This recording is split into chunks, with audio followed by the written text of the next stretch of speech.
Hi there, thanks for joining us here at PhillipCapital Market Watch. This is Li Rui, Equity Specialist from Phillip Investment Center. As renewable energy has become one of the main investment themes in late 2020, the fuel for nuclear plant, uranium, has come into the spotlight of discussion recently. Today, we'll be discussing on the opportunity arising from the potential nuclear energy boom.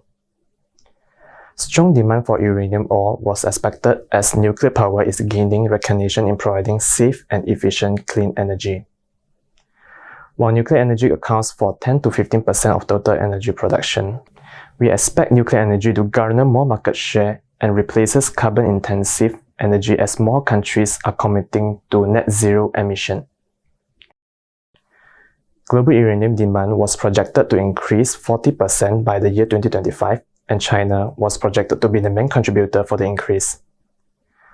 As demand projection involve broad-based assumption, the main factor of demand would be government's policy and financial support, number of new reactors under construction, and construction timeline. On the supply side, uranium market experienced prolonged curtailed supply due to persistent low prices since 2007 meltdown and Fukushima disaster in 2011. Government-driven trade policies could also disrupt the supply chain. In addition, mining operations shut down due to COVID-19 had worsened the already muted supply production, which increases the uranium stockpile depletion rate. Lastly, as uranium prices were depressed, there were no incentive for the companies to invest in expansion or develop production projects as it is not economically viable. Taking United States for example, the production cost was $50 to $60 per pound, while uranium spot price was kept below $30 since 2016. Recently, mining companies turned to the spot market to make purchases for delivery as inventories are running out due to ceased production amid COVID-19 situation.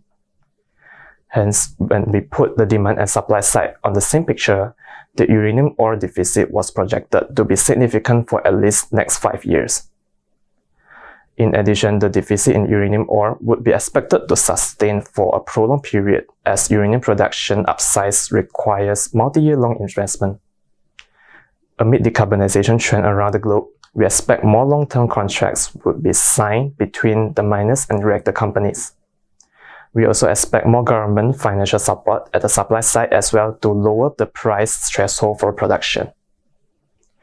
As there is no established uranium commodity market for retailers, buying into businesses would be a good way to gain uranium exposure. Generally, there are two sectors that have exposure to uranium market: the mining sector and companies that specialize in trading and hoarding uranium.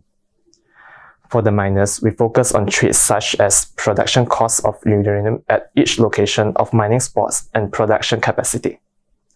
Whereas for uranium investment company, we would pay attention on company's ability to generate profit from trading uranium and how much stockpile the company is holding.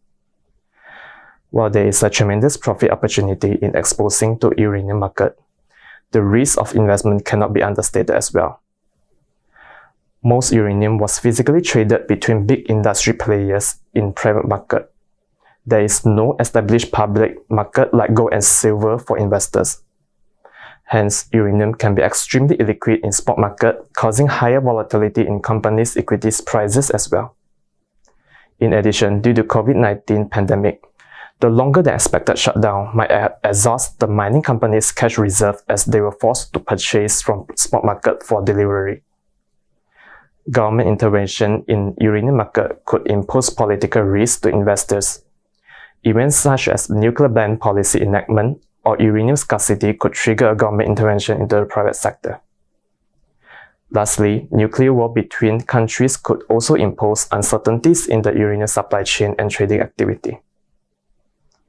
That's all for PhillipCapital Market Watch. Do remember to like and follow us on social media and subscribe to us on YouTube. Leave your comments. Thanks for joining us and see you soon.